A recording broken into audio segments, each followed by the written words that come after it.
তো আজকে আমি কথা কমু প্রেজেন্ট পারফেক্ট কন্টিনিউয়াস টেন্স নিয়ে। প্রেজেন্ট পারফেক্ট কন্টিনিউয়াস টেন্স নিয়ে। এই যে প্রেজেন্ট পারফেক্ট কন্টিনিউয়াস টেন্স থেকে তুমি কি জানবা? 1 নাম্বার কন্ডিশন হ্যাভ অথবা হ্যাজ বিন থাকবে, হ্যাভ অথবা হ্যাজ বিন থাকবে। 2 নাম্বার হচ্ছে ভার্বের সাথে কি থাকবে? ভার্বের সাথে আইএনজি থাকবে। 3 নাম্বার কন্ডিশন হচ্ছে তার মধ্যে কি থাকবে ভাই?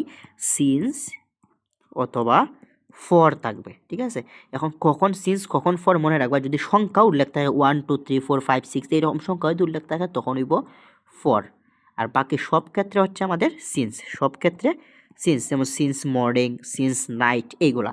ঠিক আছে, তো এই হলো পড়াশোনা। আর প্রেজেন্ট পারফেক্ট কন্টিনিউয়াস টেন্স আমি কীভাবে চিনব?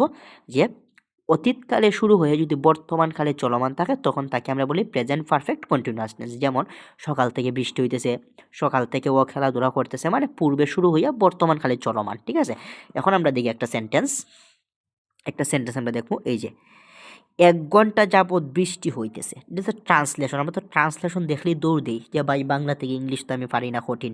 দেখো 1 ঘন্টা যাবৎ বৃষ্টি হইতেছে মানে কি? এটা হচ্ছে প্রেজেন্ট পারফেক্ট কন্টিনিউয়াস টেন্স। ঠিক আছে, এখন তুমি দেখো আমরা জানি হ্যাভ অথবা হ্যাজ বিন থাকবে।